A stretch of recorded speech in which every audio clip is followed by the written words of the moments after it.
kabajamtoota jaalatamtoota dhaggeeffattoota sagantaa raadiyoo keenya hunda keessanuu maqaa gooftaa fi fayyisaa keenya Yesuus Kiristoosiin guyyaa jedhee nagaa isin gaafadha akkam jirtan biyya keessaa fi biyya alaa bakka garagaraa haala garagaraa keessa jiraattanii sagantaa keenya kana dhaggeeffachaa kan jirtan karaa raadiyootiin karaa yuutuubiitiin karaa teelegiraamiitiin karaa sooshaal miidiyaa garagaraatiin karaa miimooriitiin dhaggeeffachaa kan jirtan hunduma keessaniif araarri arjummaan gooftaa keenya Yesuus Kiristoos biraa isiniif haa baay'atu baga jiraattan haala rakkisaaf dhiphisaa keessatti baga waaqayyo isin gargaare baga har'aan isin ga'e kaayoo waan isin irraa qabuuf umrii irratti umrii bara irratti bara isiniif dabale galanni ulfinni guddinni isaaf haa ta'u. Egaa guyyaa har'aa sagantaa addaa qabadhee isiniif dhiyaadheera. Sagantaa addaa kana irratti immoo keessummaa addaa qabadhee isiniif dhiyaadheera. Keessummaan addaa ani isiniif qabadhee dhiyaadhe immoo Faarfataa Dassaaleny Duulaa jedhama. Faarfataan Dassaaleny waldaa warra wangeelaa Makaana Yesuus Itoophiyaa waldaa Makaana Yesuus Naqqamtee Calalaqeetti tajaajilu akkasumas immoo waldaa Makaana Yesuus Calalaqee qofa otoo hin ta'in bakka garagaraatti deemuudhaan ayyaana waaqayyoo keessa isaa kaa'een karaa faarfannaatiin karaa tajaajila garagaraatiin bakka garagaraa deemee kan tajaajiludha. Isa wajjin har'a sagantaa gaaffiif deebii gabaabaa ta'e qabna.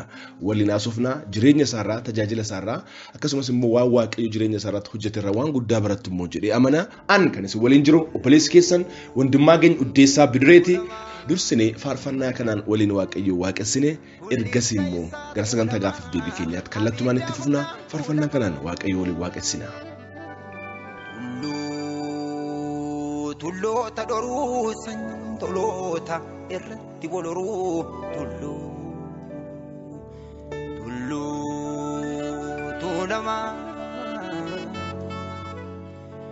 fullicha isaa tuulamaa abidda humnaan kuulamaa tulloota dhoruu sanyiin toloota irratti waloruu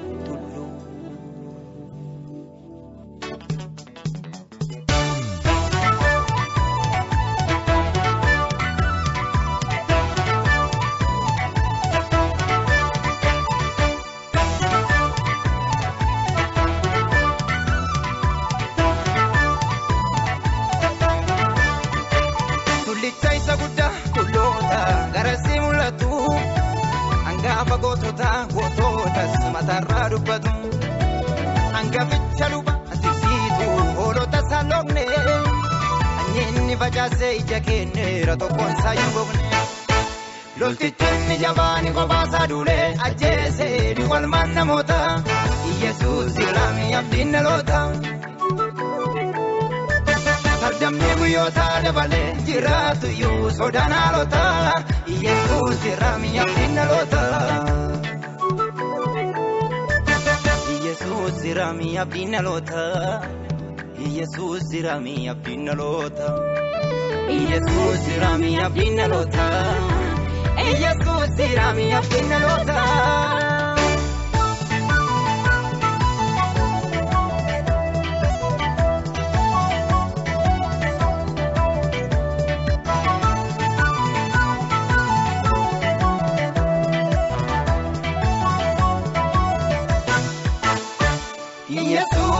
Waini darare ganar jafane Yesus abana mawame naman ramfane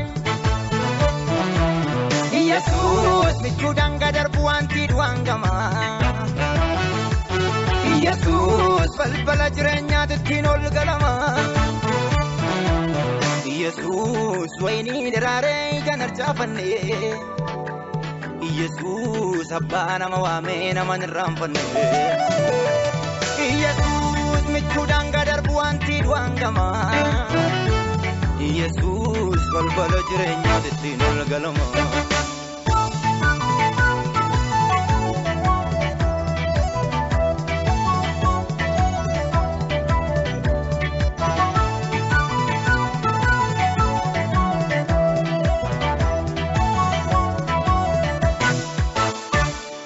Anjiran banatu alangara kinare besan dandenye ulicha basi kama gansa ulfatu omtinu dorgome sajin terrendenye ajil fama dandi kajelu matni dandi garati yonni kanu jese lokichangi damnel mawaqayotni tuwa motu masai sagolgolese Yesus sirami abdina lota Yesus sirami abdina lota Yesuus jiraami abdiin dhaloota.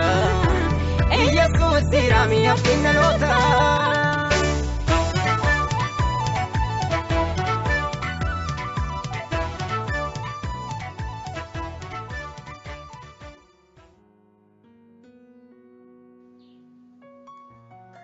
Haleluuyaa. Waaqayyo gooftaa keenyaaf galanni, ulfinni, kabaji, guddinni haa ta'u. Egaa kallattumaan immoo gara sagantaa gaaffiif deebii keenyaatti deemna. Egaa duraan dursee obboleessa keenyaa faarfataa Dassaaleny Duulaa gaaffii siif dhiyeessineef ati tole jettee fudhattee sagantaa keenya kanarratti argamuu keetiif tole jechuu keetiif gooftaan keenya Yesuus Kiristoos si haa eebbisu, eebbifamee horii bulsiin jenna. Anillee baay'ee naaf hiruu keessaniif isiniin galateeffadha. Eebbifama horaa bulaan jedha. Eebbifam, thank you so much. Waaqayyo si haa eebbisu. Egaa mee jalqaba irratti faarfataan Dassaaleny eenyu, haalli dhaloota isaa, haalli maatii yookaan warra keessatti dhalatee maal fakkaata kan jedhu raatu jalqabni gabaabumatti. Faarfataa Dassee yookaan Dassaaleny Duulaa egaa godina Wallaggaa lixaa godina Gimbii jechuudha. Aanaa Jaarsoo ganda Nyaayii Dhabuu jedhamtu keessatti maatii qotee bulaa gidduutti dhalate. Haati isaa Maartaa Tarfaa jedhamti. Abbaan isaa Duulaa Lammeessaa jedhama. Abbaan kiyyaa Faatti kiyyaa lamaan isaanii hojjettoota wangeelaati. Yeroo baay'ee jaarsolii waldaa ta'anii geggeessu. Akkasumallee abbaan koo sagalee waaqayyoo kana barsiisuudhaaf biyya irra ni deddeebi'a. Yeroo ammaa kana immoo hojjetaa faayinaansiiti. Kana fakkaata egaa. Waaqayyo ulfaatu. Egaa lamaan isaanii iyyuu tajaajilu jechuudha. Egaa tajaajila kanatti otoo hin dhufiniin duratti fakkeenyaaf haala garaa gooftaa Yesuus Kiristoos beekuu, isatti amanuu, fayyisaaf gooftaa taasisuu atu haasofnee maatii kiristaanaa keessatti dhalatee guddate immoo Dasseen erga dhalatee booddee gara gooftaa dhufe akkamiin gooftaa Yesuus Kiristoos wal bare gara jireenya kiristaanummaatti wal qabatee atu haasofne. Dasseen maatii kiristaanaa gidduutti dhalanne maatiin isaa durii warra gara waa dubbisuu akkasii warra gara waaqalluu kana gaafachuu naqu turani. Even odoon dhalatiin dura haati koo qaalluu haasofsiifachuus jedhan deemtee turte. Akkanatti hin jedhe jalqaba ilma deessaa ilmi kee immoo waas mallaktii waaqaa ta'u maal akka isheen as mallaktu hin beeku waaqa daree keessan kanaaf hin bultu jedheetii itti himee ture. Kanaaf haati kiyyaaf abbaan kiyyaa an dhaladhee waggaa shanaffaa kootti kan isaan gara waldaa kiristaanaa dhufanii kiristoosiin fudhatan. Ati dhalatee waggaa shanaffaatti jechuudha. Waggaa shanaffaa kootti jechuudha. Almost gara bara 1990 ta'a. Akkas fakkaata. Ergasii ati immoo gara gooftaa dhufte jechuudha. Ergasii ani immoo isaan mafaana waggaa sana baay'ee of hin barree gara gooftaa dhufe. Gara bara 1996 kana kwaarii daa'imootaatti dabalachuu qabe jechuudha. Achitti waldaa warra wangeelaa. Waldaa warra wangeelaa makaneessus jaarsoo gabaa dafinootti jechuudha. Gabaa dafinootti jechuudha. Baay'ee namatti tola. Achumaan waldaa kiristaanaa keessatti tajaajila barachaa guddattee jechuudha. Waaqayyo ulfaatu. Tajaajilli kun immoo impaaktiin isaan sirratti uumu fakkeenyaaf akka jalqaba irratti natti himtee abbaanis hin tajaajilu, harmeenis hin tajaajilu naan jettee turte. Egaa tajaajila kee irratti dhiibbaan isaan godhan meebii immoo pozitiiv impaaktiin jiraata gamaatiin akka ijoolleen tajaajilatti guddatanii karaa waaqayyootti akka guddatanii gahee abbaa gahee haadha akkamitti ibsita karaa waaqayyootti si guddisuu irratti. Pozitiiv impaaktii guddaa qaba. Amma fakkeenyaaf abbaan kiyyaa ni eekama baay'ee ijoollee. Hin gorsa sagalee waaqayyootti hima akkasirra yoo guddatte nama ga'aa taata eebba biyyaa taata jedha. Karaa kana yoo deemte garuu guddattuu wacaafee qulqulluun si dhoowwa jedha. Harka irra kaa'anillee naa kadhatu ganama naa kadhatu guyyaa naa kadhatu galgala naa kadhatu. Yeroo isaan hin mammachu tureen kadhannaa isaanii waa'ee madassee isaanii natti fakkaata. Kanaaf baay'ee pozitiiv impaaktii guddaa qaba. Gaheen abbaa fi haadha namni guddatee karaa gaariirra akka bu'uuf even kan tajaajilaa qofaa yoo ta'u hin taane hawaasuma gidduutti illee maqaa gaarii akka qabaatuuf. Nama galmi isaa miidhagaa akka ta'uuf abbaa fi haati gaheen isaanii baay'ee guddaadha. Baay'ee namatti tola. Dhaggeeffattoota keenya dhaggeeffataniirtu gaa maatiin gara gooftaa dhufee ergasii obboleessi keenya faarfataan Dasseenis sanduuqa gara gooftaa dhufee gooftaa Yesuus fayyisaa fi gooftaa isaa hin taasisee ergasii sandee iskuulii keessatti immoo barachaa tajaajiluu jalqabee abbaan isaa haati isaa gorsuu dheekkamuu sagalee waaqayyoo barsiisuu karaa inni itti guddachuu qabutti agarsiisaa turanii ergasii guddatee nama arraa dhalootaaf eebba ta'u ta'e jechuudha. Kana keessatti akkasiin hubattan waan barbaadu sagalee waaqayyoos kitaaba fakkeenyaa boqonnaa 22 lakkoofsa 6 irratti ilma kee mucaa kee karaa inni guddatu itti agarsiisi gaaf dulloomes guyyaa dulloomes karaa sanarraa hin goruudha. Kanaafuu maatiin asirratti gahee qabdu ijoolleen keessan karaa waaqayyootti akka guddataniif Ijoollee kennuun gahee waaqayyooti, guddisuun gahee maatiiti. Kanaafuu maatiin ijoollee keessan karaa waaqayyootti dhiikamuudhaan, gorsuudhaan, akkasumas barsiisuudhaan, karaa waaqayyootti agarsiisuudhaan guddisuun barbaachisaadha. Ijoolleen sun immoo guddattee maatii qofaaf otoo hin ta'in dhalootaaf biyyaaf eebbataati. Akka obboleessa keenya anagaa abbaan haati irratti hojjetanii, kadhatanii, gorsanii, harka isaanii irra kaa'anii kadhatanii kun waan guddaadha. Eebba guddaa fida. Amma gaa'inni nama dhalootaaf eebba ta'u ta'ee maqaa waaqayyoo haa ulfaatu. Egaa waa'ee abbaaf haadha isaanii waaqayyoof haa ulfaatu. Ammallee waaqayyo bara isaanii, jireenya isaanii, umrii isaanii, tajaajila isaanii haa eebbisuuti jenna. Egaa baay'ee namatti tola, baay'ee nama gammachiisa. Egaa fuuteerta moo fuudhuuf karoora qabda moo haala gaa'ilaan wal qabatee maarra jirta? Fuudhuuf kan karoora wal qabate hin fuune. Namni qofaasaa ta'uun gaarii miti waan jedhu sagalee waaqayyoos. Amma karoora seera fuudhuudhaaf intala laalee hin jira. Maariyataa jirra amma abbaa fi haadha wajjin maaliirra jirra. Karaarra jira jechuudha. Coming soon jenna kan. Coming soon. Waaqayyo haa ulfaatu gaa. Ani immoo waa'ee kee gaafa dhaga'uu gaafa wal baraa jalqabee gaafa dhaga'uu waan baay'ee na gammachiisu keessa tokko maani tajaajila keen tajaajiltaa. As immoo barnoota keessa baay'eetti adeemteerta. Digirii tokkoffaa keessa, digirii lammaffaa keessa barattee maatiis gargaaraa, ofiis gargaaraa, obbolootas gargaaraa sadarkaa guddaarra akka adeemaa jirtu dhaga'ee baay'een gammade. Tajaajilaas, barachaas, tajaajiluun ni danda'ama. Fakkeenya jedhu waan guddaa asirraa baradheera. Kun immoo dhaloota keenya biraa akka gahuun barbaada. Dasseen digirii jalqabaasaa, digirii lammaffaasaa maal barate, eessatti barate, haalli barnoota isaa hoo maal fakkaata ture? Meessa kanatti otoo deebinee gara barnoota keetiitti jechuudha. Baay'ee namatti tola wandimmaa ganye gaaffii bareedaadha. Dasseen tokko hedheema bara 1993 mana barumsaasaa jaarsoo gabaa dafinoo elementeetti jalqabe. Achitti jalqabe. Achumaan gara 2003 irraa kaasee immoo haayiskuuliitti darbe. Jaarsoo nama pirofeetti waan qabuuf jechuudha. Zan kutaa kurnaffaatti baay'inaan baay'ina naqamteetti galee. Naqamteetti gaafa gallu manni barumsaa International Victory Bible Institute kan jedhu tokko dhufte. Kan Pastor Amfiree Ligas fa'i jechuudha. Pastor Amfiree Ligas. Achirraan naqee dippiloomaa baradhe. Bible School seetii. Manni barumsaa sun fudhatama guddaa waan qabuuf dippiloomaa sana fudheeraadheen fiigee ammoo digirii godhe.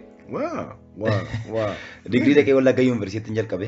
Dippiloomaa sanaan jechuudha. Dippiloomaa sanaa. Wallagga Yuunivarsiitii gaafa naqee digirii jalqabu digirii immoo sooshooloojii fi sooshaal antiroopooloojiin jalqabe.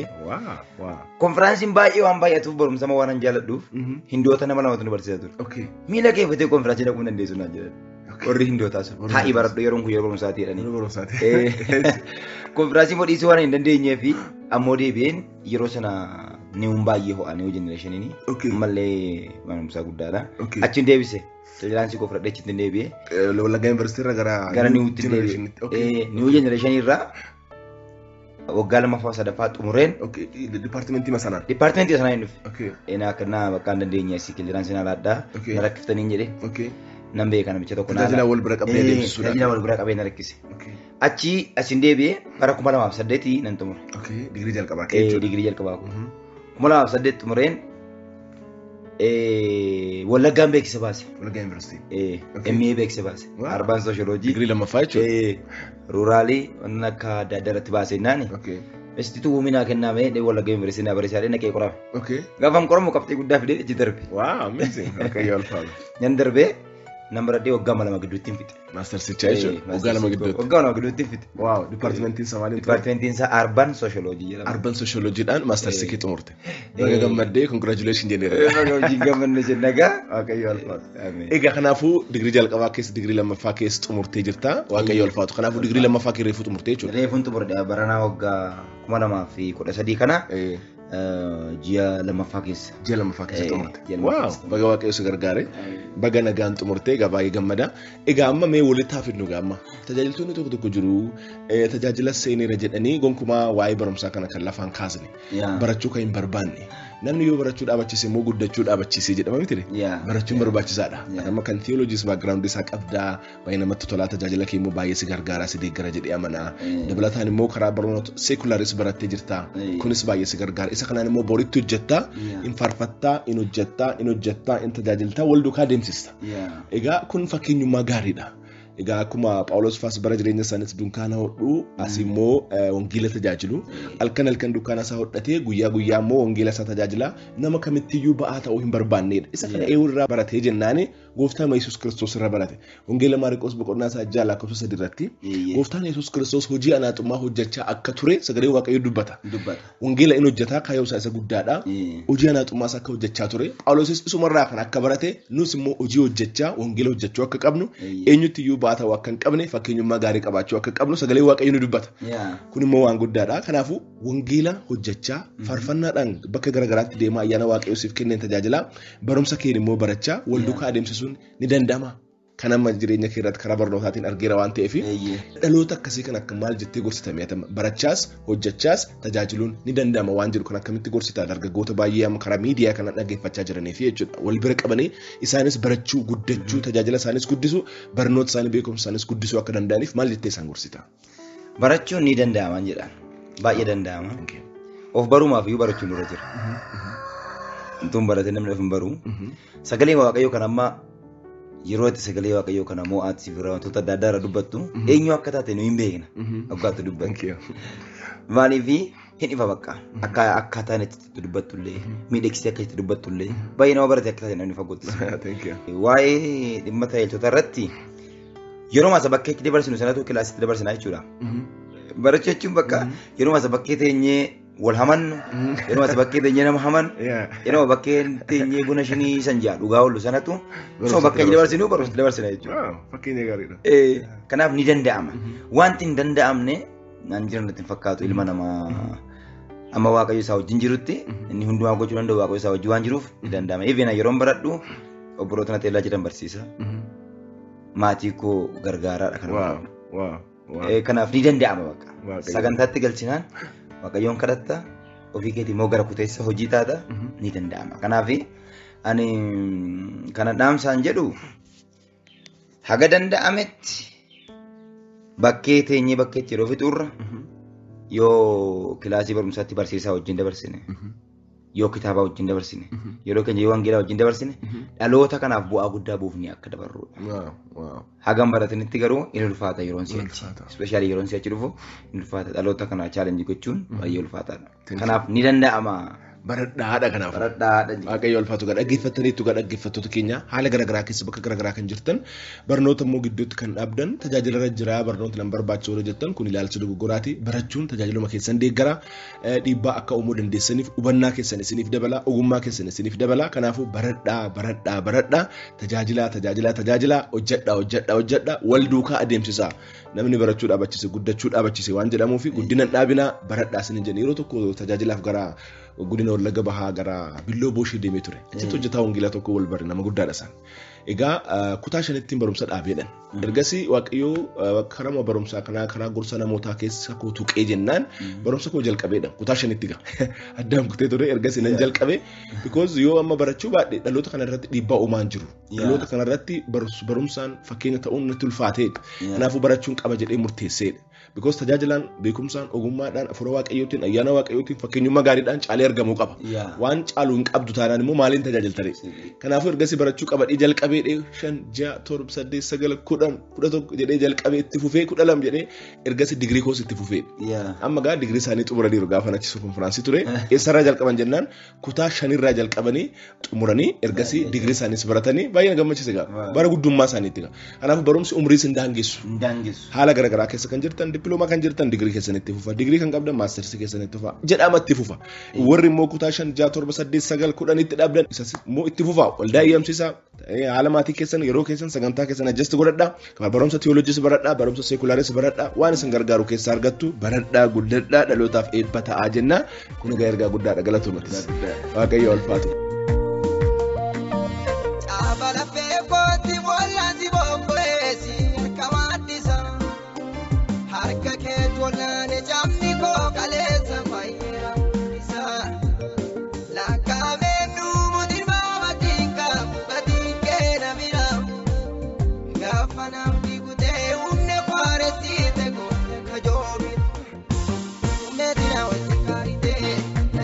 Gargaarsi keenya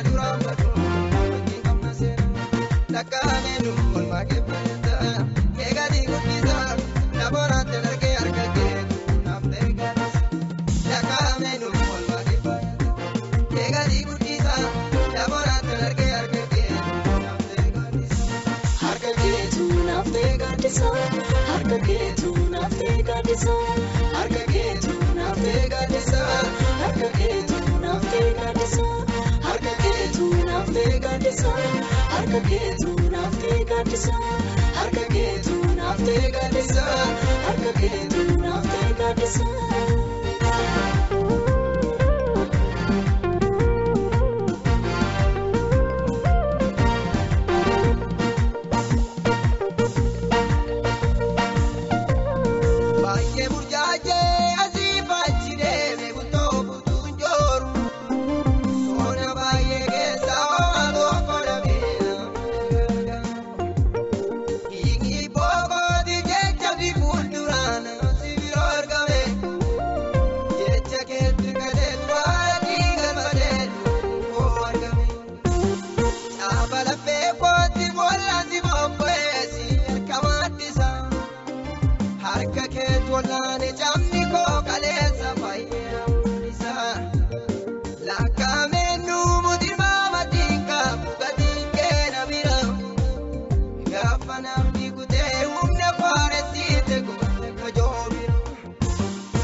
Harka keetu naftee gadisa, harka keetu naftee gadisa, harka keetu naftee gadisa, harka keetu naftee gadisa, harka keetu naftee gadisa, harka keetu naftee gadisa, harka keetu naftee gadisa.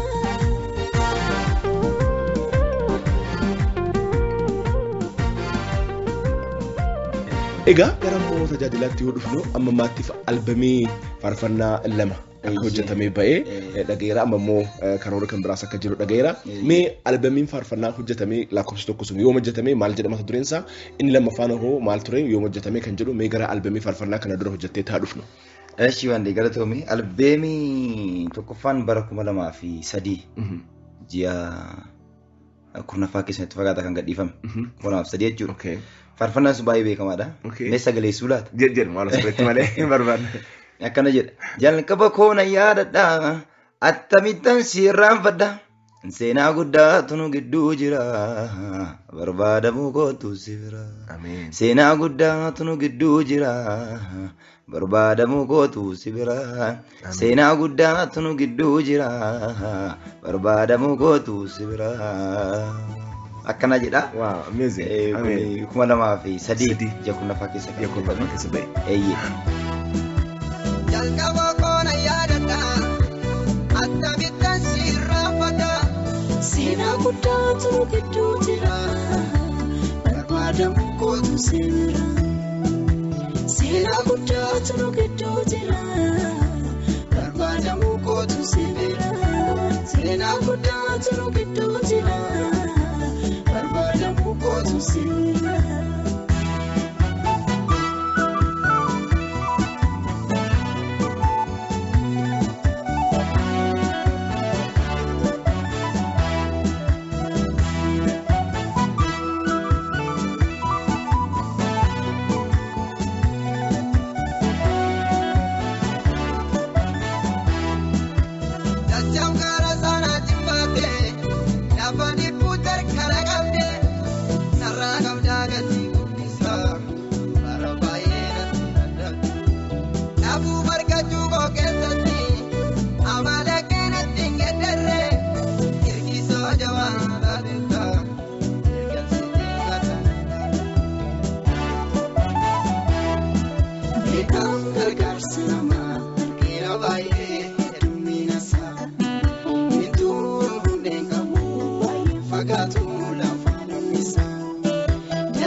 Seenaa guddaatu nu gidduu jira.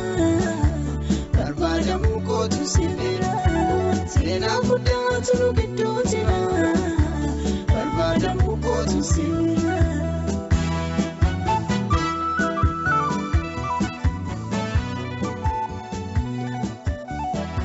Egaa warri kan baay'eetu jira kan inni duukaa beeku. Okay. Isaaniin himanii tokkuma Keessaa dhiyaate jechuudha. albeemii lammaffaan bara 2006. Okay, waggaa 3 booddee jechuudha. Ji'a ja'affaa keessa kan hojjetame. Okay. Kunumas gara waggaa 4ffaa isaatti kan ba'e.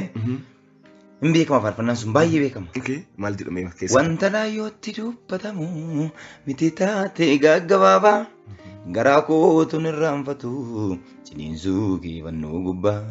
Dafqitee mana koof hojjettee ciniinsiifattee na deessee dhoksaansaa gadi fagoodha akkatiitti na dandeesse. Uffattee miti qullaa kee ulfaattee miti salphattee du'aajjini wal'aansoo wal qabdee jiruu kootti baay'ee dadhabdee. Fakkaattee galaa manormaa kan lammii dubbatuuf dhabee waan hin goonee nadheeffamtee dhugaan keessoorarraa dhabe. Ankee itti na yaachisa na urguufaa marrummaan koo siqqotee boollaa na baasee siinaa fiddaa fundeen koo jedha kan lammaffara jiru. Wanta laayyootti dubbatamu miti taate gaggabaabaa garaa kootu hin irraanfatume ciniinsuu kiifannoo gubbaa. Dafqitee mana koof hojjettee ciniinsiifattee na deesse dhoksaansaa gadi fagoodha akkatiitti na dandeesse.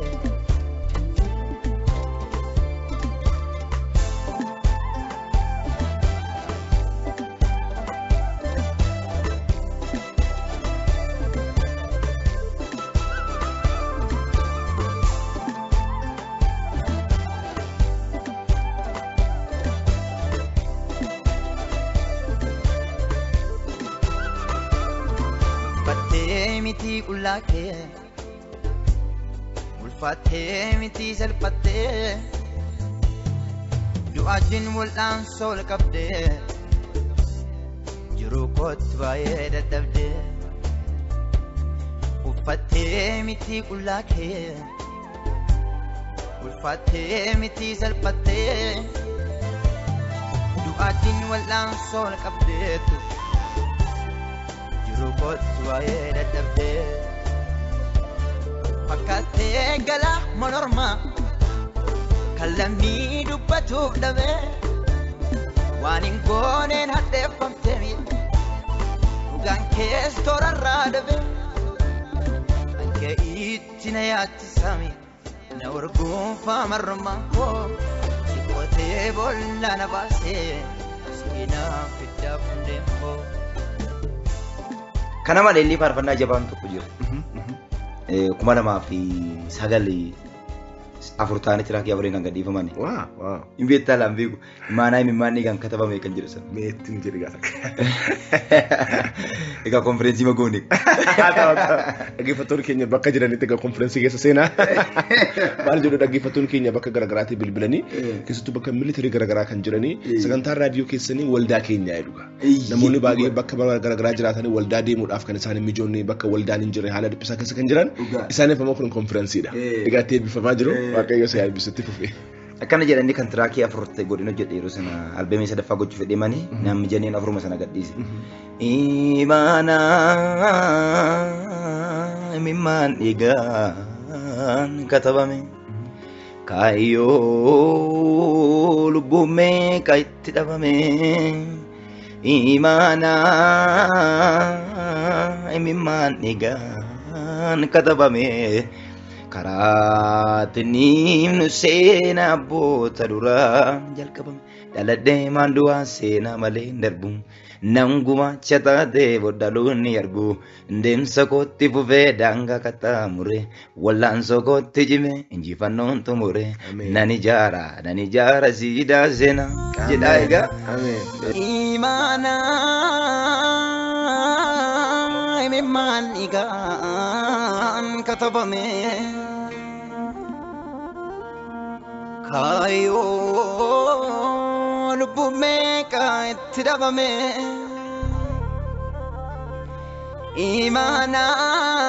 imaanaa imimmaan dhiigaan katabame karaatti nimnu seena abboota duraan jalqabame.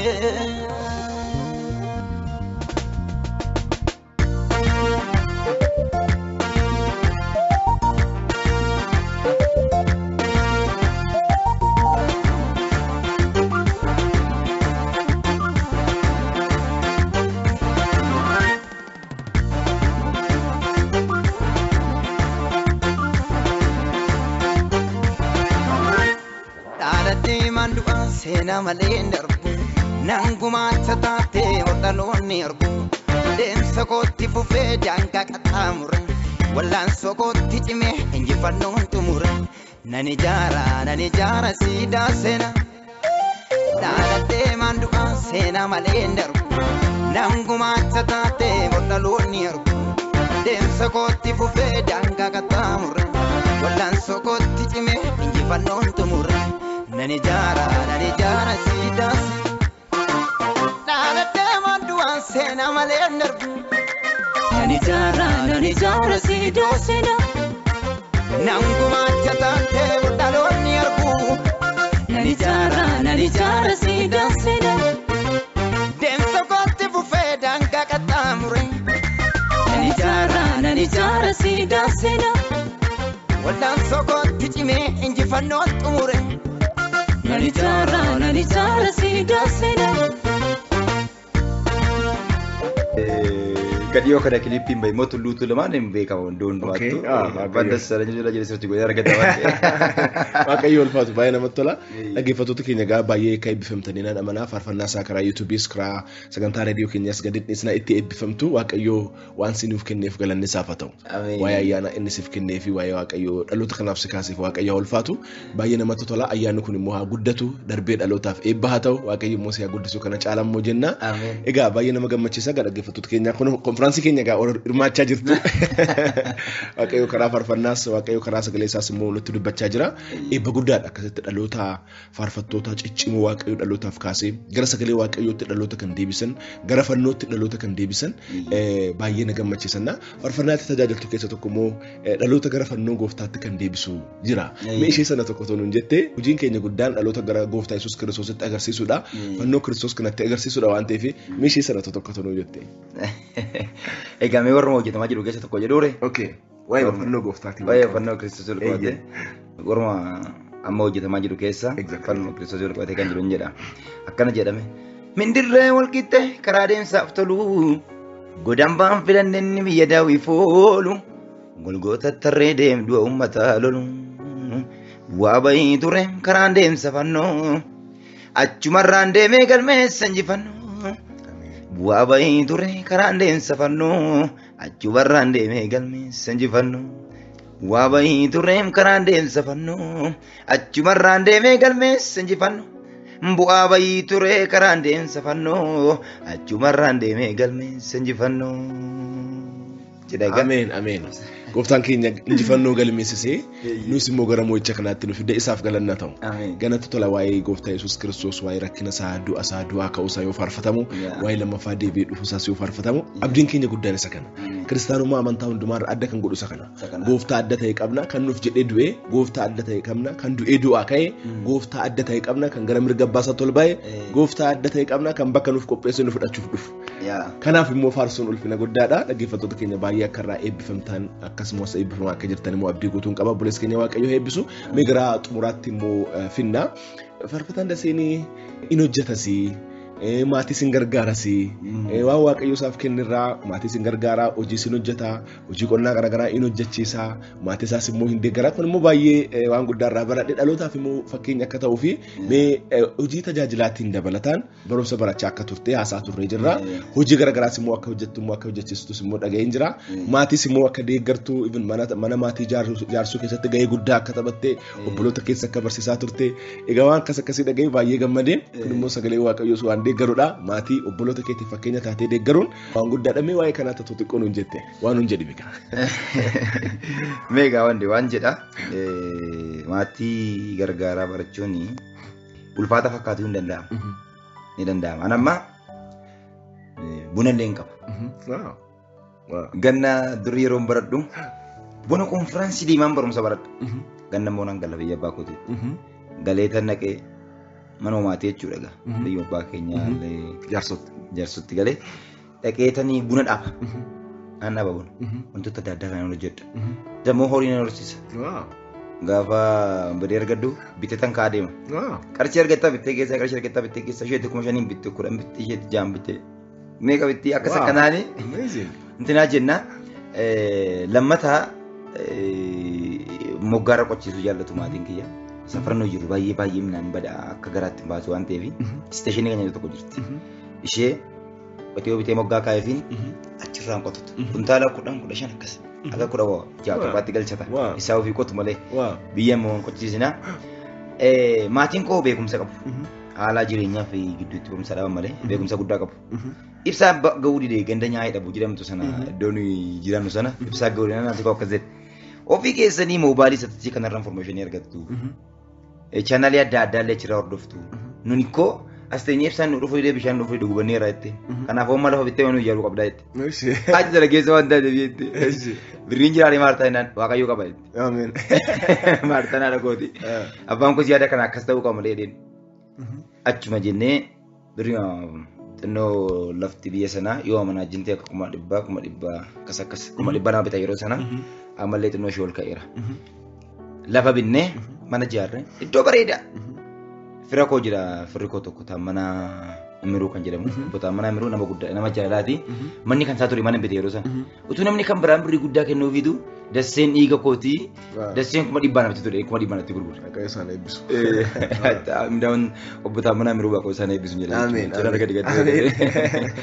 Kanaaf bitee ijaaree maatiilee itti galchee amma haala gaarii keessa jiru waaqayyo ulfaatu. Kanaaf sa'aatii kana mooyi amma gara hojiitti galuudhaaf. Even baruma kana iyyuu san barumsa kootu muree dhaabbati tokko dorgomeen ture.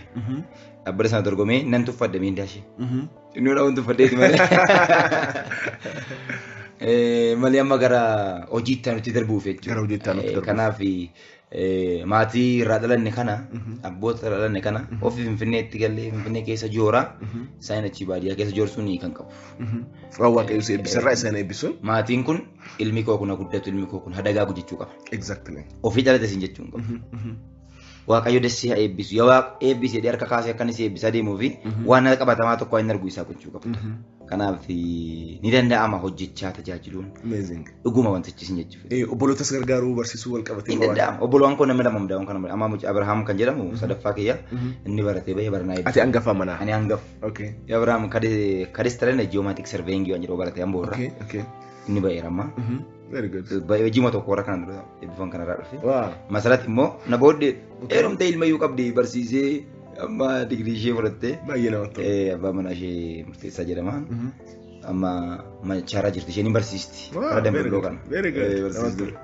Dhugaadha baay'ee nama gammachiisa. Egaa dhaggeeffattoota keenya namni bara kana maatiirraa gargaarsa eeggataa namarraa gargaarsa eeggataa akkasitti immoo otoo ganaa hojiin jalqabin waanuma waaqayyo isaan gargaarirraa as fiiganii achi fiiganii hojjetanii daldalanii qotanii waan argatanirraa abbaaf haadha gargaaruun obboloota gargaaruun baay'ee waan hin argamne. Kun kwaalitii guddaadha. Waaqayyoon si gargaaree ayyaanaaf ogummaa kana siif kenne baay'een gammade. Kanaafuu eebbi maatii immoo boru kana caalaa akkasi guddisu nan amana.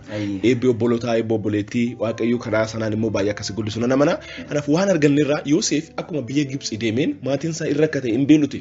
Beelutanii waan nyaatan dhabanii gara Gibxitti gabbu'an. Eessa akka jiru immoo hin beekan turan isaan.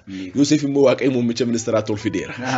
Guddiseeraa ergas immoo obboloota isaa ta'uu baree hin gargaaree hin nyaachisee birrii isaan midhaan bitachuuf qabatanii dhufan hundumaa dhiisee geessaa abbaa keessaniif geessaa obboleessa keessaniif geessaa maatii keessaniif achi immoo isaan qabaatee koottaa hidhee lafa gaarii isaan qubachisee bara dheeraa lafa sanarratti akka isaan horaan akka isaan jiraatan akka isaan guddatan waaqayyo itti fayyadamee jechuudha. Obboloota isaa yaadate maatii isaa warra isaa yaadate kun baay'ee nama gammachiisa kun immoo sagalee waaqayyoos waan jedhus egaa baay'ee gammad. Kanaafuu obboloota keenya karaa sagantaa reediyoo dhaggeeffachaa kan jirtan waaqayyo warra isin guddisee isin yaadatee bakka garaagaraa geessan abbaa keessan yaadadhaa haadha keessan yaadadhaa obboloota keessan haala garaagaraa keessa kan jiran yaadadhaa namoota dadhaboota yaadadhaa harka qalleeyyii yaadadhaa waaqayyo karaa sanaan immoo isin eebbisa. Buleessi keenya kun atu ganaa hojiin jalqabin buna dhaabaa horii horsiisaa tajaajila garaagaraa yeroo deemu waanuma tiraanspoortiif isaaf kennamu waluma sana walitti qabate hoolaa bitaa loon bitaa waan xixiqqoo bitaa isa sana immoo deebisee horii furdisee guddisaa furdisee immoo gurguraa isuma sanarraa waan argatu immoo maatiidhaaf mana ijaare isuma sana kan argatu immoo boloota isaa barsiisee kanarra jira baay'ee nama gammachiisa.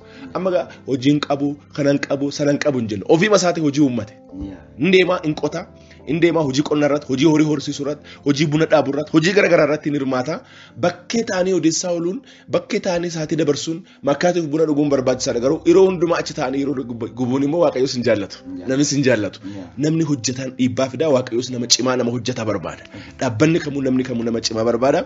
Buleessi keenya fakkeenya kana guddaa irraa barannaa hin tajaajilaa hin barataa ergas immoo hin hojjetaa yeroo qabu sana immoo itti fayyadamee egaa kun maatiidhaafis eebba ta'ee jira dhalootaafis immoo eebba ta'eera jireenya isaarra waan guddaa bartan jedhee amana arrumarraa jalqabaa karoorfadhaa nan baradhaa jedha nan hojjedhaa jedha nan qotaa nan daldala horii horsiisa kanan hojjedhaa kuduraaf muduraan dhaabaa jedhaatee harka keessan gabbaasa.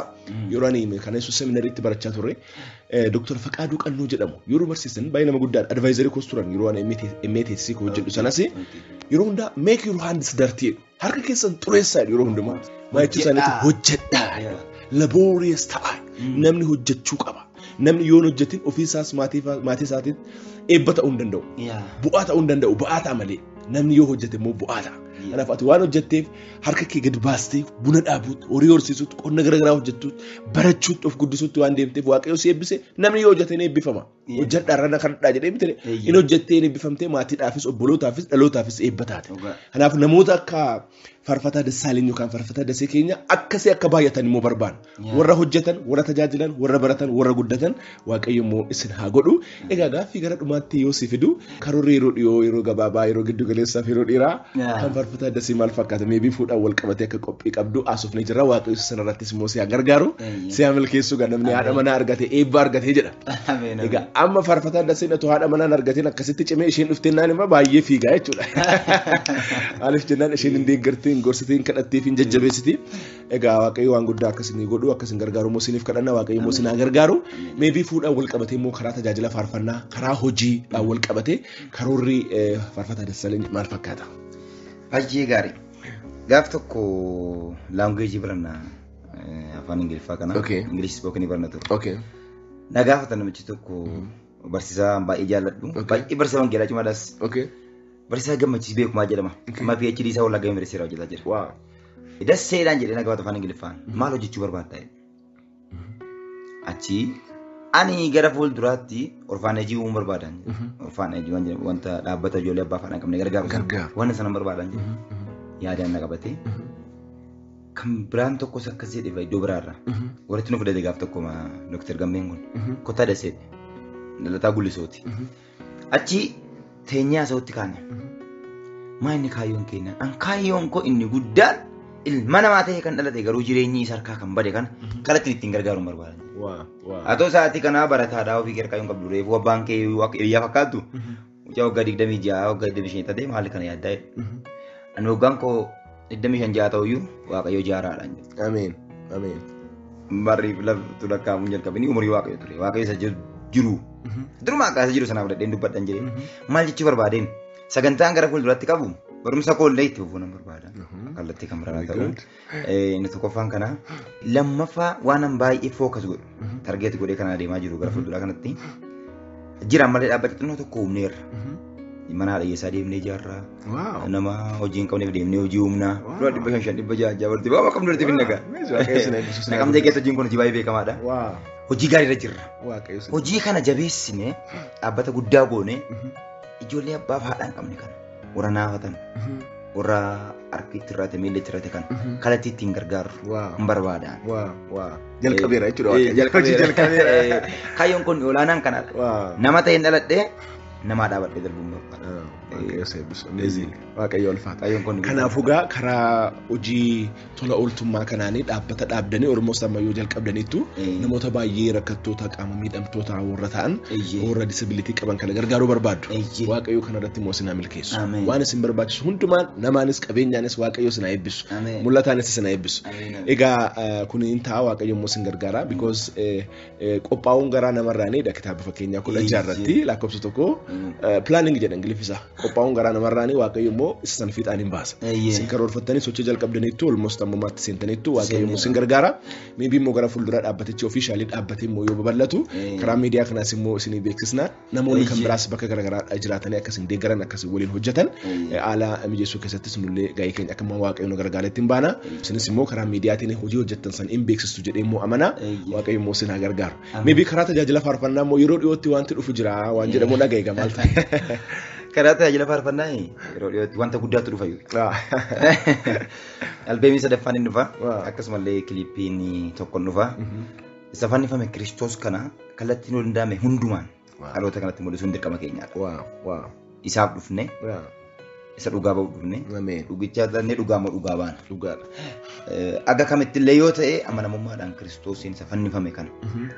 Golgootarraa jalqabnee aga tulluu qulqulloota isaanii qopheessanatti gaarummaa isaa himaa. Abdii amantoota eeggatu amantootatti agarsiisa. Aga dhumaatti isa faarfachuun immoo kaayyoo isaanii dhufneef isa guddaa ta'e itti fufa. Yeroo dhiyootti Leeppiin tokko nufa albeemii gootuun illee nufa. Waaqayyo immoo si haa gargaaru. Waaqayyo immoo si haa milkeessu.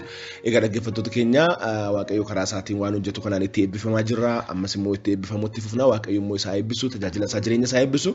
Waaqayyo immoo tajaajiltoota bakka garaagaraa haala garaagaraa keessa jiraatanii tajaajila isaaniitiin dhalootaaf eebba ta'aa jiran Waaqayyo haa eebbisu. Isaan eebba keenya eebbisuu qabnaa, jajjabeessuu qabnaa, bira dhaabachuu qabnaa. Because namni yoo wal bira dhaabate tajaajilli namaas bal'achaa guddachaa deema. Ani yoo si bira dhaabadhe Waaqayyo nama na bira dhaabatu immoo naaf kaasa. Ati yoo na bira dhaabatte Waaqayyo nama siif dhaabatu immoo siif kaasa. Wal bira dhaabachuu, wal deeggaruun, tajaajila walitti gammaduun, wal jajjabeessuu, wal guddisuun barbaachisaadha. Kun Waaqayyoos gammachiisa. Hojii mootummaa Waaqayyoo bal'isuu keessatti immoo gaheen keenya tokko hojii mootummaa Waaqayyoo bal'isuudha. Abbaan keenya tokko, afurnuu keessa jiru tokko, gooftaan tajaajilli tokko, cuuphamuun keenya tokko, kan itti deemnu waldeennaan keenyas tokko mootummaa abbaa keenyaati. Kanaafuu wal jajjabeessuudhaan ayyaana Waaqayyoo nuuf kenne sana kabajaa, Waaqayyoon galateeffachaa waliin immoo gooftaa kana tajaajiluu waan guddaadha. The last question. Isa dhumaa gaa amma namoonni sagantaa reediyoo kana dhaggeeffachaa jiran namoota gosa lamaati. Warri tokko namoota gooftaa Yesuus Kiristoos fayyisaa isaanii taasisanii, gooftaa isaanii taasisanii, garuu immoo haala amma biyya keenya keessa jirtu, haala jireenyaa garaagaraa keessa warri jiran jiru. Haala abdii kutannaa garaagaraa keessa warri jiran jiru. Dhiphina garaagaraa keessa warri jiran jiru. Isaan kanaaf sagalee jajjabinaa akka dubbattuun barbaada. Karaa keetii Waaqayyo akka isaan jajjabeessu isaaniin maal jetta tokko amantoota kiristaanota warri ta'anii haala garaagaraa keessa warri jiran jajjabaadha akka jettuun hin barbaada tokkoffaan. Isa kana carraasii kenna lammaffaa irratti immoo yeroo jalqabaatiif akka tasaa warri raadiyoo kana banatan yookaan karaa meemoorii karaa sooshaal miidiyaa garaagaraa kana ergaa kana dhaggeeffachaa kan jiran jiru. Waa'ee gooftaa Yesuus kan hin beekne, gooftaa Yesuus fayyisaa kan hin taasisne. Namoota kanaan immoo gooftaan Yesuus fayyisaa ta'uusaa, gooftaa ta'uusaa, isa malee karaan akka hin jirre ta'uusaa akka itti himtu immoo barbaada. Isa kanaaf immoo carraasiif kenna kanumaan gara xumuraatti finna. Hayyee wanti maaganye egaa baay'ee eebbifamee illee asitti naaf heeruun baay'ee natti toleera. Namoota Kiristoosiin amananii haalli yeroo ammaa egaa biyyi keenyas waldaan kiristaanas yeroo kana haala harka isaa keessa jirti. Abdii kutannaa keessa jiraniini faarfannaan tokko akkas bara 2003 kan hojjetame tokko barsiisaan tokko jiru najjoo yeroo sana lama naa kenname yoo tokko bishaatti na jalaa cubde immoo na jalaa badde gaasittiin kun jedhanii sababiin isaa maal jedha faarfannaan sun hafee jira sichi eebbinu eeggatu nu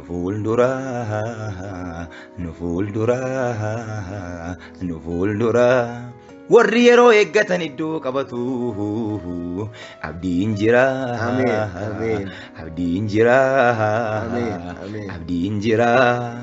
dachaa waadamaan iddoon hongeen sarbame latee misooma jira kakuun ganama iddoon buufata ijoollee kakuu seenaan durooma. Kanaaf abdiin jira iddoo buufata keessanii Waaqayyo buufatee waan jiruufi sodaatinaa jabaadhaa amalee godhadhaa abdiin jiraan jedha. Warra Kiristoosiin hin amanin jiranii fi akkuma carraa reefuu warra reediyoo kana baratanii fi ani yoo akkuma isaaniin ture. Dhimma Kiristoos kanan qabu maalummaa Kiristoos hin beeku hin jaalladhu pheenxee ifi naati koo pheenxee baay'ee jibbiti. jibbite baay'ee jibbiti. Namoonni olii gaddeemu turanii dur lafa lafasaatti nageessanis hin beeku. Ija kiyyaa dhaban jetti gaafa mucaan tokko jirti tigistii kan jedhamu naannoo keenyaa kan amante. Horiin qabdeetu ishee arrabsiti hoggaa isheen waldaa kanaa galtu. Kanaaf galgalli keenya Yesuusuma arga. Ameen. Achi jalqabnee achitti deemsa finna. Barruma isaarra jiraannee isa mamuun hin ulfaata. Har'a Yesuusuma Kiristoos kun isaan eegaan jiru ta'e gara bal'atee jiraachuu hin ulfaata. Kanaaf Kiristoosin akka isaan amanan. Kottuu jedhamanii yeroo waaman fayyisaan si waama. Fayyisaan si waama kottuu. Kottuu fayyisaan si waama. Jedhaanis kottuu fayyisaan si waama. Lubbuu kee foon kee inni fayyis fayyisaan si waama. Addunyaan kun gantuudha, beekumsi gantuudha, beekamtiin gantuudha. Kan nama jina fo'ii Yesuus kophaadha.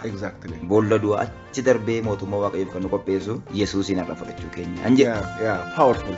Waaqayyo bara kee eebbisu.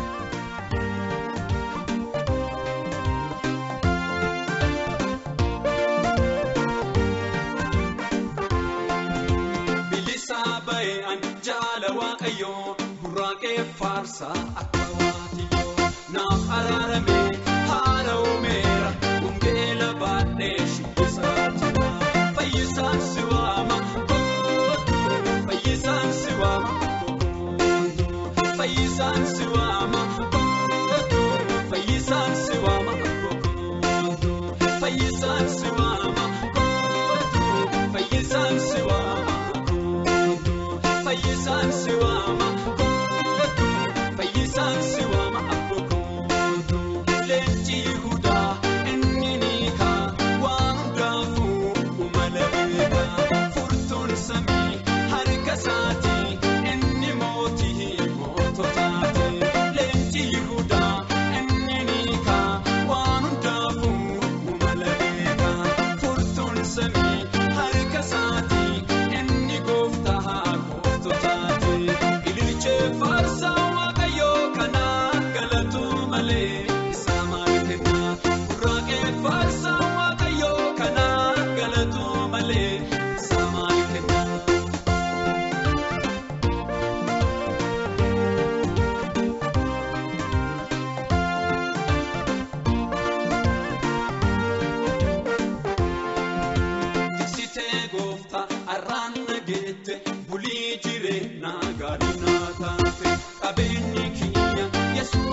haadharraa irra faayini karaa cubbamoota irra dhaabatini gubbaa irratti abbuun sodaatini fayyisaan si waama fayyisaan si waama fayyisaan si waama fayyisaan si waama fayyisaan si waama fayyisaan si waama fayyisaan si waama fayyisaan si waama abbootu leenji guddaa inni niika waan hundaafuu umala beeka furtuun samii harka isaatii inni mootii moototaati leenji guddaa inni niika waan hundaafuu umala beeka furtuun samii harka isaatii inni gooftaa gooftotaati ililchee faarsa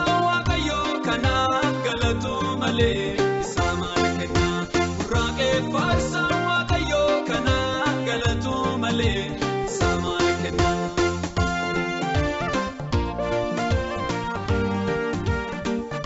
Egaa dhaggeeffattoota keenya amantoonnis jajjabaadhaa karaa gooftaatti waan ta'u hundumtuu in darbaa ulfinni guddaan immoo ol gubbaatti nu eeggachaa jira karaa gooftaatti jabaadhaa akkuma ergamaan Phaawulos jedhe wanti kamuu jaalala waaqayyoo irraa adda nu hin baasu qabaachuun dhabuun beekamuun beekamni dhabuun dhukkubsachuun fayyuun waan qabeenya argachuun beekamtii argachuun ol ba'uun gad bu'uun seefiin wanti barbaadeyyuu waaqayyoo irraa jaalala isaarraa Kiristoos irraa adda nu hin baasu kanaafuu yeroo kamuu waaqayyoo irraa adda hin baay'ina wanti kun hundumtuu ta'uuf jira wanti ta'uuf jiru waaqayyoo garuu nu gargaara jabaadhaa kan ittiin jabaattan waaqayyoo sinaa jabeessu yeroo jalqabaatiif immoo sagantaa reediyoo kana immoo barattanii kan dhaggeeffattan amantaa garaagaraa keessa kan jirtan yookaan gooftaa yesuusin kan waliin beekne akkuma obboleessi keenya jedhee fayyisaan isin waamaa jira koottaa carraa isiniif kennee jira gooftaan yesuus kiristoos wangeelaa yohaannis boqonnaa 14 lakkoofsa 6 akkuma ibsame ani karaadha jedheera ani dhugaadha jedheera ani jireenya jedheera isa malee karaan hin jiru isa malee dhugaan hin jiru isa malee jireenyi hin jiru isa malee he is the only one karaa isa tokko qofadha.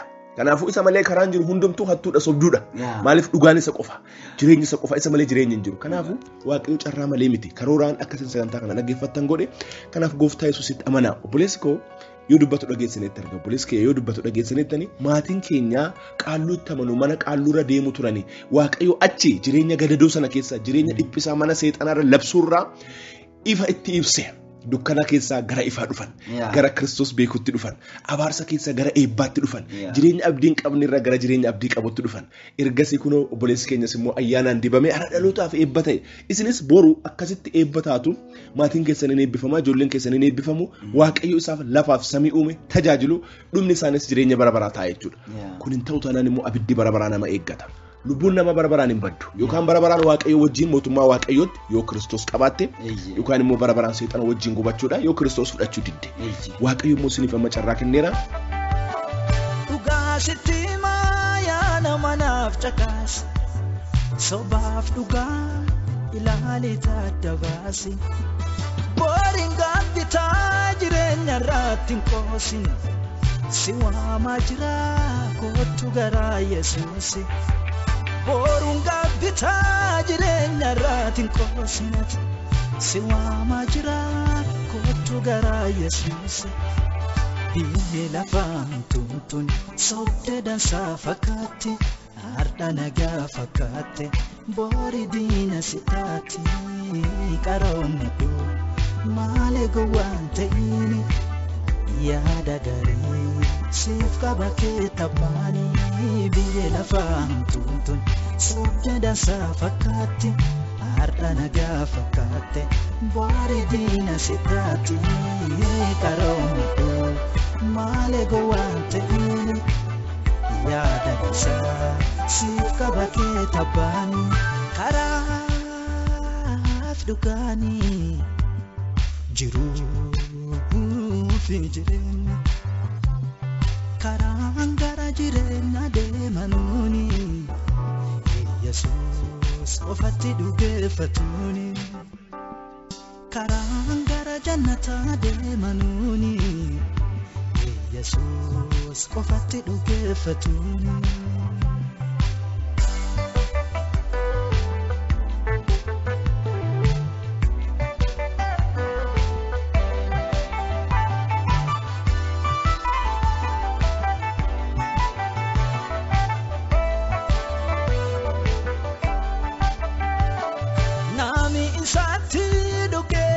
dubbate marti jireenya bara akka qabatuufi malee akka namni tokko hin banneef tarsee kennee waaqilma fi du'aafi malee akka namni tokko hin banneef tarsee kennee waaqilma fi du'aafi Silleef gatiin baheera maafi waan kana yaanne fooniif lubbuu fayyisa maaf harkattiin kennaanne haalli sitti hammatulle murteessi yeroodhaani guyyaan fayyinaadha beellamaan baay'eessi silleef gatiin baheera maafi waan kana yaanne fooniif lubbuu fayyisa maaf harkattiin kennaanne haalli sitti hammatulle Murteessi yeroodhaani guyyaan fayyinaadha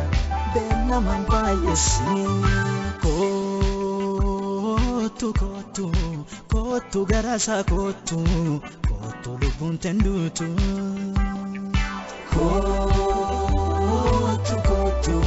kootu garasaa kootu lubbuun tenduutu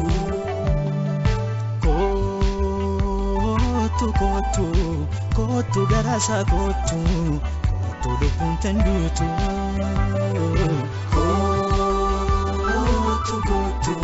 kootu garasaa kootu lubbuun tenduutu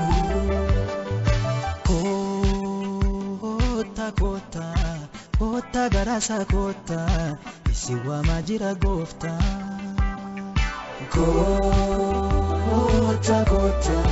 koota garasaa koota Namoonni gooftaa kanatti amanuu barbaadan kadhannaa gabaabaa kana akka na waliin jettan immoo sin affeera. Kadhannaa gabaabaa kana gooftaa Yesuus Kiristoos akka fayyisaa lubbuu keewwatti godhee fudhadhuu barbaadeera. Inni gooftaa kiyya akka ta'uun barbaada. Fayyisaa kiyya akka ta'uun barbaada. Maqaan koo galmee jireenya irratti akka barreeffamu nan barbaada. Harka seexanaa jala, harka biyya lafaa jala, harka si'ool jala bahuu nan barbaada. Jireenya bara bara argachuu nan barbaada jettee kan murteeffatte abbaa kiyya, haadha kiyya, obboleessi kiyya, obboleetti kiyya. Kanaafuu amma kadhannaa kana akkas jedhee na duukaa kadhadhu. Kun dubbii dhimma amantaa miti, dubbii jireenyaati, dhimma jireenyaati. Akkas jedhee kadhadhu. Daqiiqaa muraasa booddee waan taatu hin beektu. Arra boru iftaan hin jedhin guyyaan fayyinaa har'a jedha sagalee Waaqayyo. Guyyaan fayyinaa amma jedha. Kanaafuu mee warri murteeffatan kadhannaa gabaabaa kana akkas jedha ija keessan walirra buufadhaa, ija keessan dunuunfadhaati, harka keessan gara Waaqayyootti ol qabadhaa, bakka jirtanutti akkas jedha. Waaqayyo Abbaa ilma kee gooftaa Yesuus ergitee jaalala kee waan natti agarsiisteef sin galateeffadha. Gooftaa Yesuus anaaf jettee gar biyya lafaa dhuftee naaf rakkattee fannoo irratti ol baatee dhiiga naaf jiksitee naaf jettee duutee jireenya waan naaf kenniteef sin galateeffadha.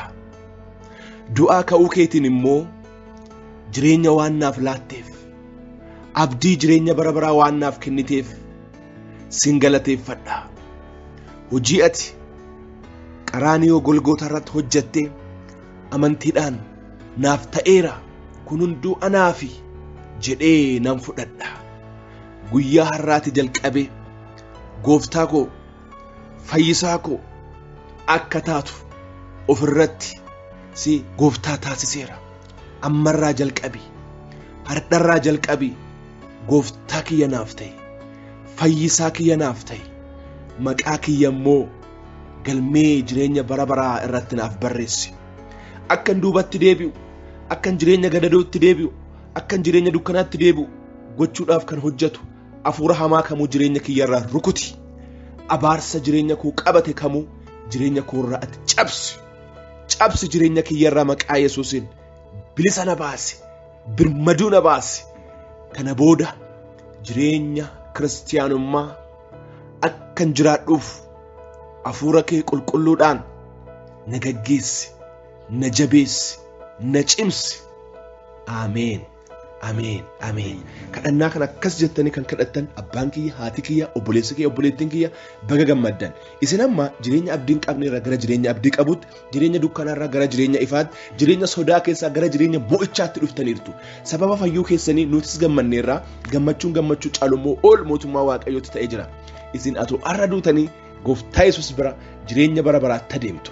Kanaafuu jireenya kanaan gammadaa Waaqayyoon galateeffadhaa booddeetti hin deebi'inaa haalli kamuu duubattis hin deebisin yeroo hundumaa amantii kanatti cimaa jabaadhaa kitaaba qulqulluu bakka garagaraatti gurguran bakka gurguramu bitadhaa kitaabota hafuuraa bitadhaa dubbisaa sagantaa reediyoo kana dhaggeeffadhaa baradhaa waldaa kiristaanaa naannoo keessan jiru maqaa abbaa maqaa ilmaa maqaa hafuura qulqulluutti kan amanan kan barsiisan kan cuuphan deemaa isaanitti makamaa waldaa makaana Yesuus waldaa guutuu wangeelaa waldaa masarata Kiristoos waldaa biraanee wangeel waldaa hiyoota biraan waldaa garagaraa abbaa ilmaa hafuura qulqulluutti kan amanan deemaa isaanitti makamaa isaan wajjin Waaqayyoo kadhadhaa isaan wajjin baradhaa karaa reediyoo gooftaatti amanne jedhaa isaan isiniif kadhatu isin barsiisu boru guddattanii dhalootaaf warra eebba taatan akkuma faarfataa obboleessa keenyaa dhalootaaf warra eebba taatan Waaqayyo isin godhaa guddadhaa Waaqayyo isin eebbisu baay'ee gammannee jirra egaa dhuma irratti immoo haala garagaraa keessan kan jiraniif kan dhukkubsatan kan rakkina garagaraa keessa jiran dhiphina garagaraa keessa jiran namoonni garagaraa jiru waan ta'eef isiniif immoo amma yeroo itti kadhannu ta'a obboleessi keenya faarfataan Dassaaleenyi kadhannaa isa dhumaa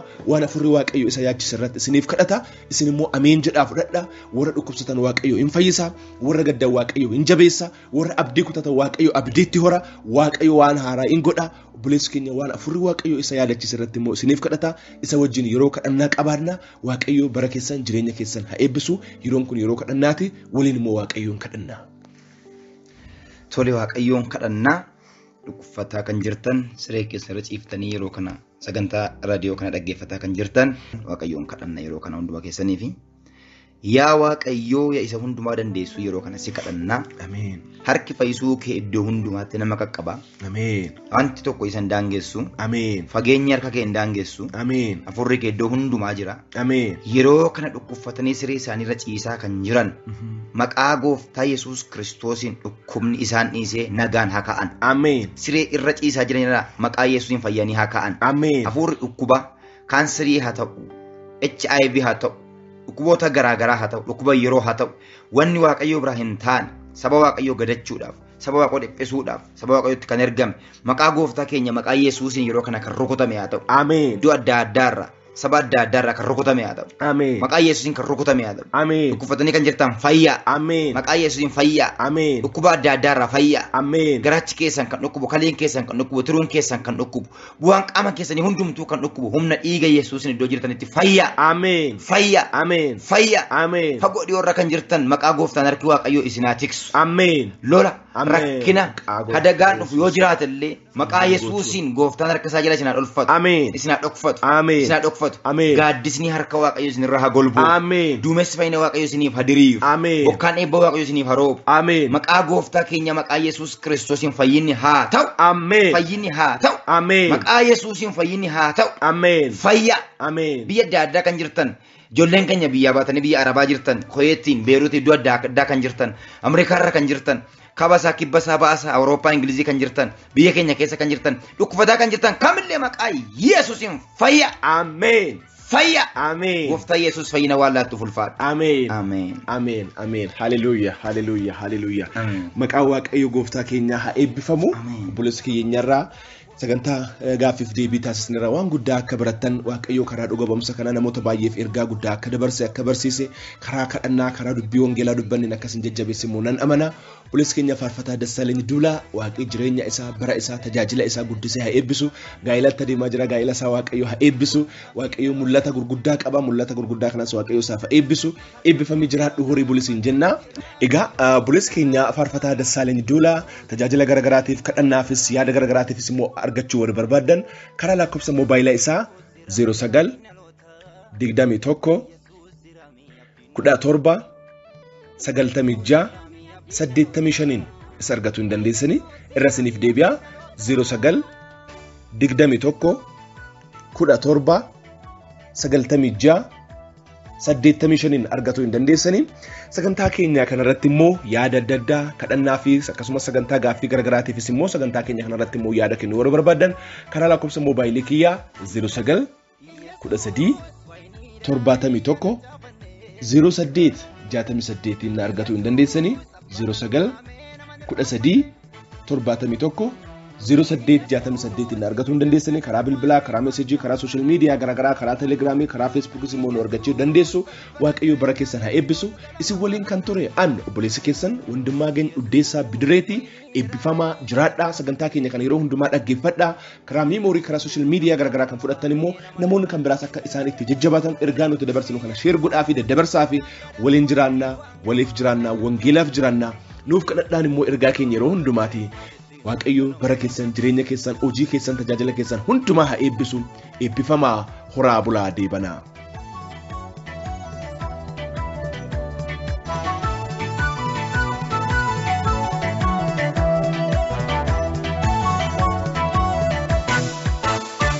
Gonni dubbachese yanjiraan baannatu alangaa rakkina reebeessan dandeenye olicha baasii qaama gaansaa ulfaatu omtinuu dorgomee saajjin tarreen teenye qajeelfama daandii qajeelummaatinni daandii gaara xiyyoonni ganuu ijeesse tokkichaan gitamne ilma waaqayyootinni dubaaf mootummaa isaa golgoleesse.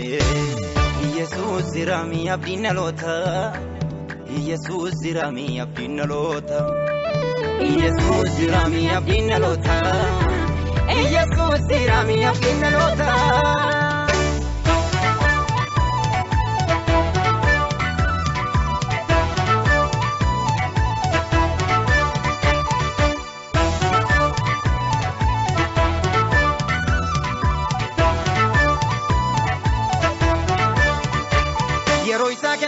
Dabareessa fite hunduu yammuu darbu godaanee godaanee godaanee godaanee godaanee godaanee ifa ulfina waaqummaa isaan marfame Yesuus hin jiraata olaanee olaanee olaanee olaanee olaanee olaanee barriitti hin ga'u dulloomee humna namu bakka ka'umsa isaa hunduu qorateen qaqqabu goota yoo dirqanii ardiisuu kanneessu dubbii sanaasisee tulloota majjeessu ibidda tokko duudha inni himiisa tuulama doomsaa rufii duwwaati Yesuus goota onnee murtama.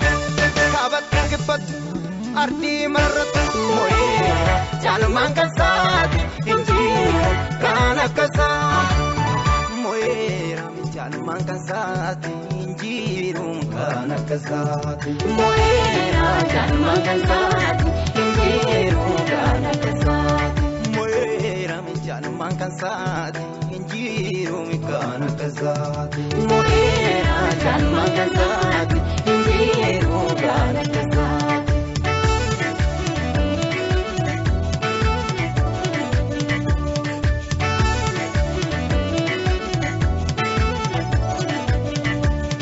Wasana nyaachuuf afaanatti banu anarraa jeesee jireenyaaf nakaa'ee waanjoo cubbuu kootii anarraa caccabseetu gaarummaa hojjete naaf immoo nakaa'ee gaara nuffisiisaa choola reedee ol baasee cubbuu koofannootti cinkaarsee dhiphina isaa keessaan argeen fayyina koo waaqayyoon wajjin gaana araarsee moyeera jaalmaan kan saati injiruun kan akka saati moyeera jaalmaan kan saati injiruun kan akka saati moyeera jaalmaan kan saati injiruun kan akka saati.